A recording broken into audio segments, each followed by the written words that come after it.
Bien le bonsoir, c'est Ketchi et ça faisait longtemps que je voulais faire une vidéo sur la paralysie du sommeil. Ça fait littéralement des années que ça me fout des petites claques comme ça, là j'arrive pas à l'enlever. Alors oh que oui, ça me tenait à cœur d'en faire une vidéo. Cette vidéo va être séparée en plusieurs parties, mesdames, messieurs. L'explication très résumée de ce que c'est qu'une paralysie du sommeil, mes anecdotes sur les paralysies du sommeil, toujours, t'as suivi. Et enfin, je vais accueillir un invité qui a vécu aussi des paralysies du sommeil et je cite littéralement sa pire expérience de sa vie. Au montage, du coup, vu que tu sais, est-ce que c'est lourd ou pas? Tiens, je te montre la réponse, elle est juste ici. Bon, du coup, c'est quoi une paralysie du sommeil? Alors, je vous préviens, si vous connaissez pas, ça peut vous choquer. Je vous raconterai après, mais perso, moi, je savais pas ce que c'était. C'est vraiment quand j'en ai fait une, j'ai tapé sur Google, du coup, ce que j'ai fait et ça m'a sorti ça.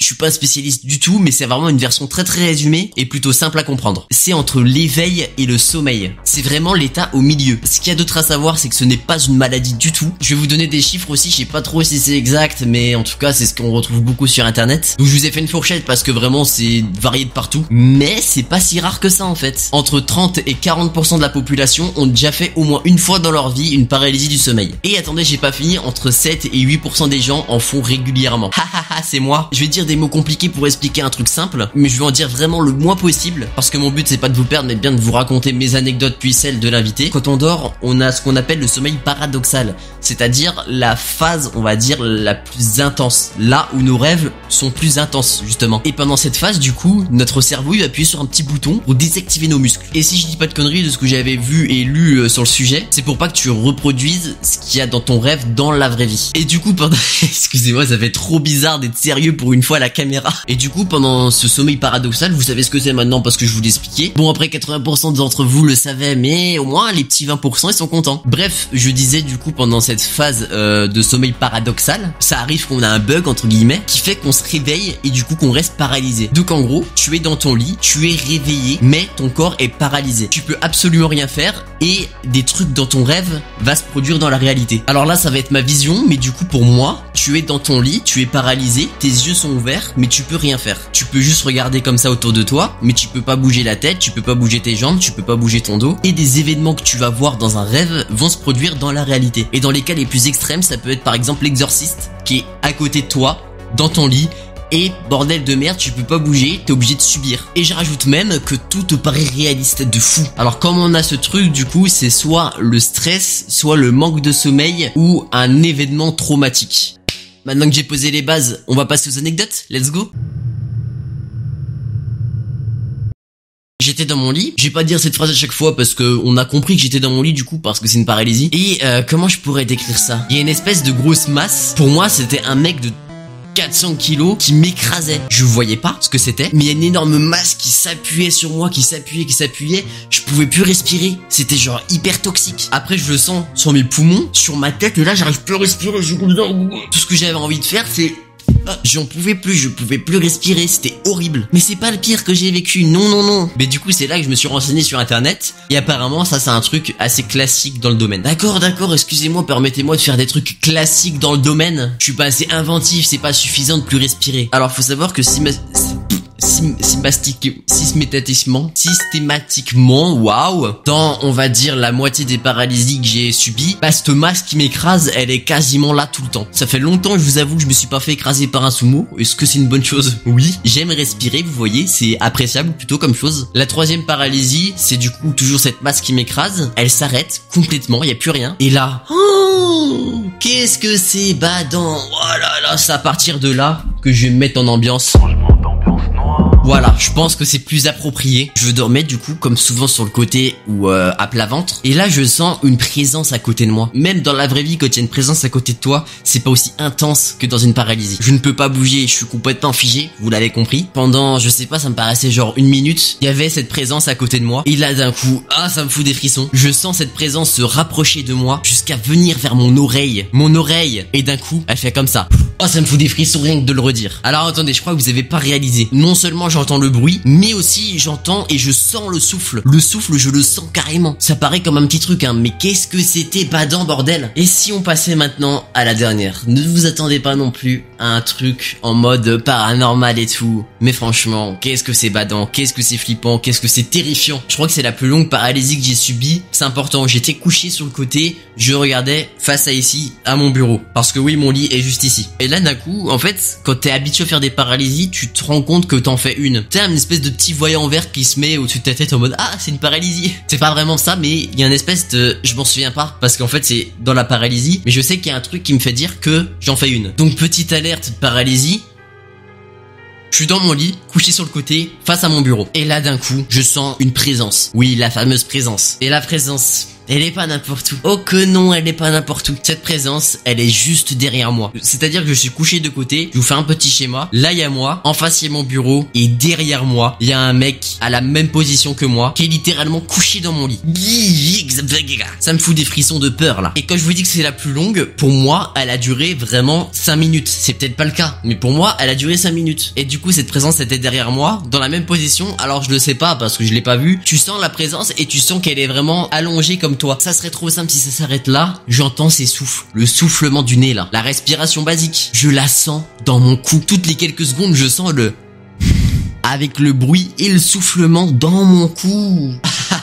Ah oui. Bref, tout simplement horrible. J'avais même une autre version où c'était exactement la même, où la personne derrière moi m'agrippait par le dos. Genre je sentais ses mains. J'étais dans la même position et là il me met la main sur la hanche. Et ce petit enculé, il la laisse pendant longtemps sa main. J'espère tout simplement ne jamais la revivre. Et bah écoutez, fin des anecdotes, ça m'a mis mal de les raconter. Vraiment. Alors bien sûr, vu que ça fait plusieurs années que j'en fais, il y en a plein d'autres. Mais c'est vraiment des cas très similaires ou alors c'est les mêmes en fait tout simplement. Et ben là vous voyez, je passe à la partie excitante de la vidéo parce que pour vous on va dire que c'est un minimum excitant parce que vous savez pas de quoi j'allais parler. Mais du coup là je vais être dans votre état parce que ni vous ni moi allons savoir ce que l'invité va raconter. Et je suis trop high, bordel de merde. Une petite transition nerf là. C'est parti beaucoup trop vite. Ça fait une transition ça? Ok, alors heureusement mec que j'ai vérifié, l'enregistrement s'était pas lancé, haha, imagine genre. J'imagine, en plus c'est pas comme si c'était marqué que c'est lancé, tu vois. Ouais, t'inquiète. Chaîne Twitch de Bovino en description, pour les gens qui veulent check. T'as pas un petit teaser à faire? Oh, ça reprendra incessamment sous peu, je dirais maximum en décembre. Bon bah du coup ouais, je disais aux gens que j'avais raconté mes paralysies, que c'était pas de l'horreur et compagnie. Et du coup tu me disais que t'en avais vécu qu'une seule toi. Une seule, et en fait c'est très bizarre, en fait j'avais jamais entendu parler des paralysies du sommeil. On va dire à peu près un mois avant, j'en avais jamais entendu parler. Et en fait, c'est l'ex avec qui j'étais à ce moment-là qui m'en a parlé. Et genre juste, elle m'a dit je fais des terreurs nocturnes, tu vois. Ouais. Et je me dis, genre moi, j'ai même pas cherché ce que c'était. Je pensais c'était genre, tu sais, tu fais un cauchemar et tu te réveilles d'un coup, tu te réveilles en criant. Ouais, j'avoue, le nom, il peut paraître ça, ouais. Et du coup, je vais te raconter l'histoire et tu vas voir pourquoi c'est bizarre. C'est surtout le fait que j'ai vécu le truc sans savoir ce que c'est. Alors en gros, c'était en 2017 à peu près, j'avais environ 20 ans. Faut savoir que je suis de Marseille et en fait, je sortais avec une fille qui était proche de la gare. Elle habitait proche de la gare et moi, j'étais pas du tout proche de la gare, j'étais vraiment en périphérie. En fait, à cette époque-là, le samedi matin, ce qu'il arrivait que je fasse, en fait, c'est que je parte de chez moi vers 4h du mat pour aller jusque chez elle.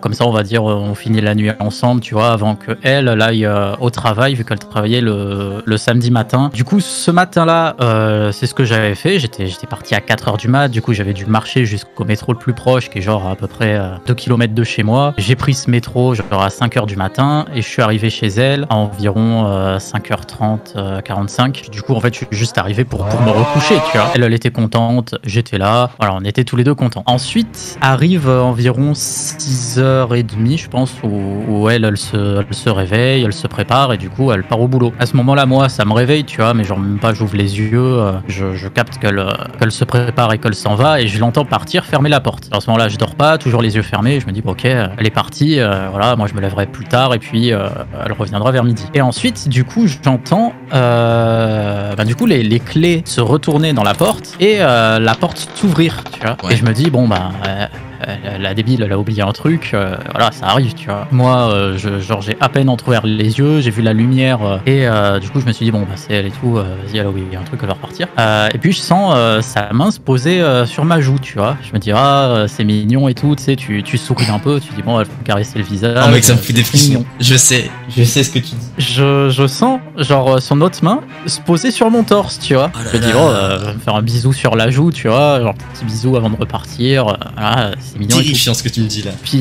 Puis ensuite, je sens que genre, ça appuie un peu plus, tu vois. Je me dis, bon, genre, c'est un peu chiant quand même. La pression, elle augmente au fur et à mesure là. Fais ton bisou et va bosser, tu vois. On se retrouve après. Et au bout d'un moment, genre, il n'y a pas trop de notion du temps à ce moment-là. Mais genre, je pense au bout de, allez, 10-20 secondes, je me dis, bon, non, je vais me retourner, je vais dire, faut y aller maintenant, madame. Hein. Et en fait, à ce moment-là, j'arrive pas à me retourner. Genre, vraiment, genre, j'ai les yeux ouverts, mais j'arrive pas à me retourner. Et vraiment, la personne appuie, mais genre vraiment appuie fort pour me maintenir. L'impression c'est crescendo au fur et à mesure. À ce moment-là, je commence quand même à stresser. Je me dis, en fait, c'est peut-être pas elle, tu vois. Et genre, je me dis vraiment, il y a quelqu'un qui est en train de m'appuyer dessus comme un maboule. Et moi, je suis là et je n'arrive pas à bouger. Et je sais pas combien de temps ça a duré. Ça m'a paru durer vraiment un moment. Oui, mais c'est chaud d'avoir une notion du temps là. Et du coup, vraiment, à ce moment-là, tu es en stress. Tu dis merde, il y a quelqu'un que je ne connais pas qui est là, qui m'appuie dessus pour aucune raison. Je comprends pas le plan. Et d'un coup, tout s'arrête. J'arrive à bouger et genre, je constate qu'il y a plus personne. En même temps, je suis stressé. Je me dis merde, il y a quelqu'un qui est rentré. Parce que vraiment, j'ai senti la présence. J'ai senti les clés se tourner, la porte s'ouvrir, la personne qui était à côté et qui du coup a posé ses mains sur moi. Mais d'un coup, plus rien. Enfin, du coup, je me rendors, puis je me réveille, puis ensuite, mon ex arrive, je lui dis, ouais, il s'est passé un truc trop bizarre. Déjà, je lui ai demandé, est-ce que t'as oublié un truc? Et elle me dit, non. Je me dis, mais il y a quelqu'un quand même qui est venu et qui, genre, m'a appuyé dessus, quoi, pendant que je dormais. Et elle me dit, mais du coup, ce que t'as fait, c'est une terreur nocturne. Et c'est ça qui est trop bizarre, c'est que avant qu'elle m'en parle, sans me décrire ce que c'était, j'en avais jamais fait. Et la seule fois où j'en ai fait, c'était quand j'étais avec elle. Et j'en ai plus jamais refait. Wow, mec, c'est si badant. Mais déjà, je savais pas qu'il y avait un autre mot pour l'appeler. Genre la terreur nocturne, je connais pas. Moi, j'ai toujours dit paralysie de sommeil, tu vois. Ouais, mais après, peut-être terreur nocturne, c'est un abus de langage, tu vois. Mais moi, à cette époque, elle m'avait dit terreur nocturne. Ça correspond et ça colle totalement au truc, en tout cas. Il y a un côté badant que moi, perso, j'ai jamais eu. C'est-à-dire que tu as une paralysie, t'es dans ta chambre, tu vois ce qu'il y a autour. Mais moi, ça s'arrête là. Que toi, il y a encore plus ce côté réaliste. Putain, t'entends la porte, t'entends la clé se tourner. Quel enfer, mec. Pour moi, vraiment, elle revenait, tu vois. Oui. Elle revenait, elle a oublié un truc. Et genre, c'est ça qui a vraiment fait peur. C'est le fait que vraiment, pour moi, il y avait une présence à ce moment-là. Oui. Et du coup, je suppose, parce que moi ça m'est arrivé, tu sentais vraiment une espèce d'aura, quoi, une espèce de présence à côté de toi. En fait, le lit, il était genre contre le mur. Du coup, t'avais du côté gauche où pouvait rien avoir. Et moi, j'étais sur le dos, mais la tête tournée du côté gauche, donc tournée vers le mur. Mais je sentais que à droite du lit, il y avait quelqu'un qui était là et qui avait ses mains posées sur moi. Ah ouais. Eh ben, mec, je crois que c'est un clap de fin pour moi. Merci d'avoir participé en tout cas. Merci à toi pour l'invitation. Allez, de la lumière, ça fait du bien. On va se laisser là-dessus, c'était Kitchi avec Sakadir. Ciao, ciao.